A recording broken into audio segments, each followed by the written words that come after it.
অবশেষে Iran Israel সংঘাতে জড়ালো যুক্তরাষ্ট্র। ইরানের 3টি পারমাণবিক স্থাপনায় হামলা চালিয়েছে দেশটি। কিন্তু প্রশ্ন হচ্ছে, এই সংকট মুহূর্তে ইরানের মিত্র দেশগুলো কেন কোনো পদক্ষেপ নিচ্ছে না, বিশেষ করে রাশিয়া। দর্শক, মধ্যপ্রাচ্যের এই চলমান সংঘাত নিয়ে আজ আমরা কথা বলবো ঢাকা এক্সপ্রেসের নির্বাহী সম্পাদক সোহেল অটল ভাইয়ের সঙ্গে। সবাইকে স্বাগত জানাচ্ছি ঢাকা এক্সপ্রেসের নিউজ রুম থেকে। আপনাদের সাথে আছি আমি ঈশা।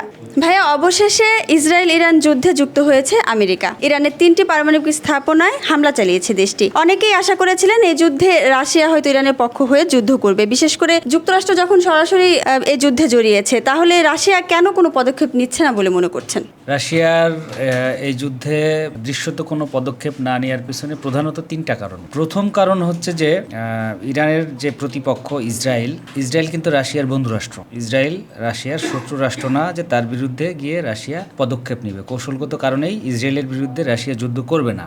আর 2 নম্বর কারণ হচ্ছে গিয়ে রাশিয়া নিজেই ব্যস্ত আছে হচ্ছে তোমার ইউক্রেন যুদ্ধ নিয়ে। তার আসলে এই ইরান ইসরায়েল যুদ্ধে জড়ানোর মতো এই মুহূর্তে সময় এবং সক্ষমতা কোনোটাই নেই। আর 3 নম্বর কারণটা হচ্ছে রাশিয়া নিজেই চায় না যে ইরান মাথাচাড়া দিয়ে উঠুক, যতই বন্ধুরাষ্ট্র হোক। এখানে একটা জটিল ব্যাপার আছে যে রাশিয়া নিজেই চায় না যে ইরান পারমাণবিক সক্ষমতা অর্জন করুক এবং মধ্যপ্রাচ্যে বেশি মাতবাড়ি করুক।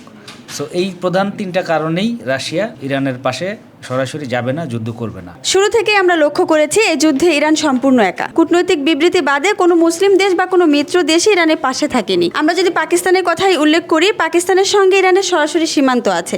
সংঘাতের সময় পাকিস্তান সীমান্ত বন্ধ করে দেয়। অথচ আমরা দেখেছি ভারত পাকিস্তান সংঘাতের সময় ব্যাপক কূটনৈতিক তৎপরতা চালিয়েছিল ইরান। এমনকি দেশটিতে সফর করেছিলেন ইরানের পররাষ্ট্রমন্ত্রী। ইরানের এই বিপদের সময় পাকিস্তানের কেন এমন রূপ বলে মনে করছেন? এখানে আঞ্চলিক স্বার্থ সংশ্লিষ্ট ব্যাপার আছে। যেরকম রাশিয়া চায় না যে ইরান পারমাণবিক শক্তিধর দেশ হোক, পাকিস্তান আরও বেশি চায় না, কারণ পাকিস্তানের সঙ্গে ইরানের একটা বড় সীমান্ত আছে। পাকিস্তানের প্রতিবেশী রাষ্ট্র। খুব সঙ্গত কারণেই পাকিস্তান চাইবে না তার প্রতিবেশী রাষ্ট্র সামরিকভাবে শক্তিশালী হয়ে যাক বা তাকে ছাড়িয়ে যাক বা তার সমকক্ষ হোক।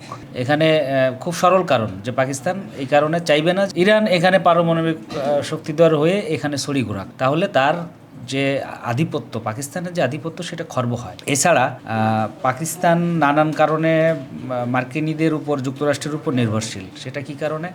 পাকিস্তানের অর্থনীতির অবস্থা বাজে, রাজনৈতিক অবস্থাও বাজে। পাকিস্তানে এক ধরনের হাইব্রিড মডেলের গণতন্ত্র চলে, যেখানে সেনাবাহিনী মূলত শাসন করে দেশকে। সামনে গণতন্ত্রের মোড়কে একটা রাজনৈতিক দলকে ক্ষমতায় বসিয়ে সবসময় সেনাবাহিনী দেশকে শাসন করে। তো এই যে একটা হাইব্রিড পদ্ধতি, এই পদ্ধতির বৈধতা যুগের পর যুগ পশ্চিমা থেকে নিয়ে আসছে পাকিস্তান, যে কারণে পশ্চিমাদের তুষ্ট রাখতে হয় তাদেরকে। তো পশ্চিমাদের তুষ্ট রাখার জন্যও ইরানের পক্ষ নিতে পারবে না পাকিস্তান। আর আরেকটা কারণ হচ্ছে যে পাকিস্তানের অর্থনৈতিক কারণ। পাকিস্তানের অর্থনৈতিক অবস্থা এত বাজে যে তাদের এই পশ্চিমাদের দয়ার উপর নির্ভর করতে হয় অনেকটাই। দয়াটা কি? IMF, বিশ্বব্যাংকের ঋণ তাদের প্রায়ই নিতে হয়। তো যদি এখন ইরানের পক্ষ নিতে চায় পাকিস্তান, তাহলে যুক্তরাষ্ট্র অসন্তুষ্ট হবে। যুক্তরাষ্ট্র অসন্তুষ্ট হলে IMF এবং বিশ্বব্যাংকের ঋণ তাদের হাতছাড়া হবে। আরও একটা বড় কারণ, সেটাও অর্থনৈতিক কারণ, সেটা হচ্ছে সৌদি আরব। সৌদি আরবের কাছ থেকেও প্রতি বছর প্রচুর পরিমাণে অর্থ সহায়তা পেয়ে থাকে পাকিস্তান। তো যেখানে এই যুদ্ধে ইরানের বিপক্ষেই বলা চলে সৌদি আরবই চাচ্ছে না যে ইরান পারমাণবিক শক্তিধর দেশ হোক কিংবা এই অঞ্চলে শক্তিধর রাষ্ট্র হয়ে উঠুক। সেখানে খুব সঙ্গত কারণেই পাকিস্তানেরও ইরানের পক্ষ নেওয়ার কোনো সুযোগ নেই। তোমার ইরানের আশেপাশে যতগুলো মধ্যপ্রাচ্যে মুসলিম দেশ আছে, কারোরই আসলে ওইভাবে সক্ষমতা নেই, সৌদি আরব ছাড়া সক্ষমতা নেই ইরানের পাশে দাঁড়ানোর। আর থাকলেও তারা নেবে না, কারণ ওই আঞ্চলিক আধিপত্যবাদ আছে, শিয়া সুন্নি দ্বন্দ্ব আছে। এই সব কিছু মিলাই ইরানের পাশে দাঁড়ানোর অবস্থা কারও নেই। অন্য দিক দিয়ে তোমার গিয়ে আফ্রিকাতে যেসব মুসলিম দেশ আছে বা মুসলিম সংখ্যাগরিষ্ঠ দেশ আছে, তাদের ওই সামর্থ্যই নেই ইরানের পক্ষে কথা বলার।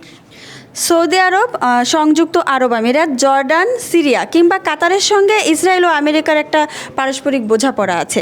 তুরস্ক এই বিষয়ে কেন নীরব? তারাও তো মুসলিম বিশ্বের মধ্যে অন্যতম প্রভাবশালী দেশ।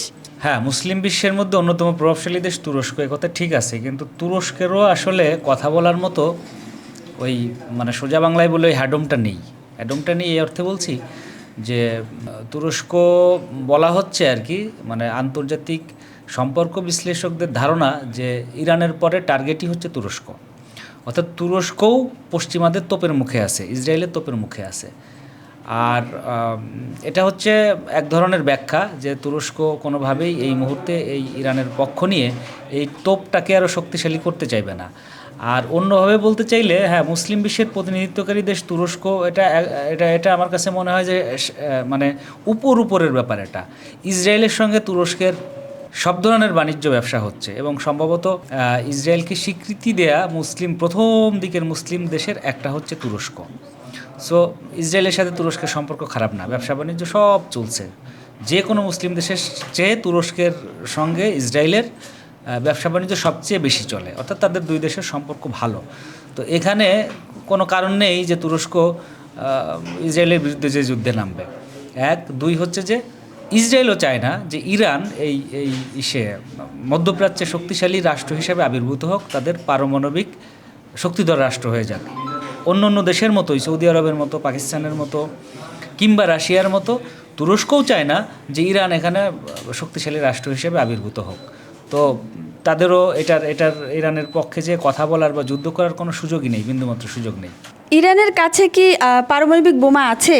যদি না থাকে, এই হামলার পর ভবিষ্যতে পরমাণু কর্মসূচি নিয়ে দেশটির পরিকল্পনা কি হতে পারে? ইরানের কাছে পারমাণবিক বোমা আছে বলে আমার মনে হয় না, কারণ ইরান যে যে যতটা এখন তোপের মুখে আছে ইসরায়েল এবং মার্কিনীদের, যতটা হামলা হচ্ছে, মানে ইরানের পারমাণবিক স্থাপনাগুলো তো তছনছ এক অর্থে, এবং তাদের সবচেয়ে বড় যে পারমাণবিক স্থাপনা পাহাড়ের পাদদেশে বা পাহাড়ের নিচে যেটা বলা হচ্ছে, সেটাও মার্কিন বোমারু বিমান এসে বোমা টোমা মেরে ধারণা করা হচ্ছে যে ব্যাপকভাবে ক্ষতিগ্রস্ত সেটা।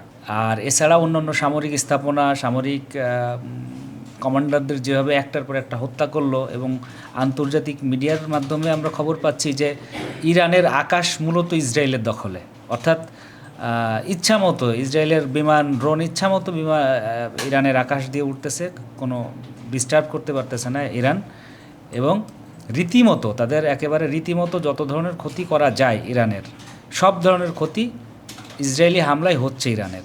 তো এত বড় ক্ষতির পরে ইরানের যদি পারমাণবিক অস্ত্র থাকতো, নিশ্চয়ই ইরান এটার ঘোষণা দিতে পারতো বা দিত, তাহলে অন্তত এই যুদ্ধ থামতো। যেহেতু সেটা ইরান করতে পারেনি এখনও, আমার ধারণা ইরানের কাছে এ ধরনের কোনো অস্ত্র নেই। ইভেন এই অস্ত্র বানানোর জন্য যেটা বলা হয়, মানে ইসরায়েলের শিবির থেকে বারবার প্রচার করা হয় বা হচ্ছে এখনও, যে ইরান অস্ত্র বানানোর খুব কাছাকাছি, এটা বলেই তো হামলাটা চালানো হলো। আমার ধারণা সেটাও মিথ্যা কথা। ইরান আসলে অস্ত্র বানানোর কাছাকাছিও নেই, অনেক দূরে আছে। অস্ত্র তো নেই, অস্ত্র থাকলে ইরান ঘোষণা দিয়ে দিত এবং এই যুদ্ধের মানে একটা মীমাংসাও হয়ে যেত। ইরান এত নিজেদের এত ক্ষয়ক্ষতি এটা স্বীকার করতো না, বরণ করে নিত না, এক প্রকার বরণ করে নিচ্ছে এখন অসহায়ের মতো। ভাই, আপনাকে অসংখ্য ধন্যবাদ সময় দেওয়ার জন্য। দর্শক, এই ছিল মধ্যপ্রাচ্যের ইরান ইসরায়েল সংঘাত নিয়ে আজকের ঢাকা এক্সপ্রেসের নিউজ রুম পর্যালোচনা। আজ তাহলে এখানেই শেষ করছি। পরবর্তীতে আবারও হাজির হব আপনাদের সামনে নতুন কোনো বিষয় নিয়ে। ততক্ষণ পর্যন্ত সবাই ভালো থাকবেন, সুস্থ থাকবেন, ঢাকা এক্সপ্রেসের সাথেই থাকবেন।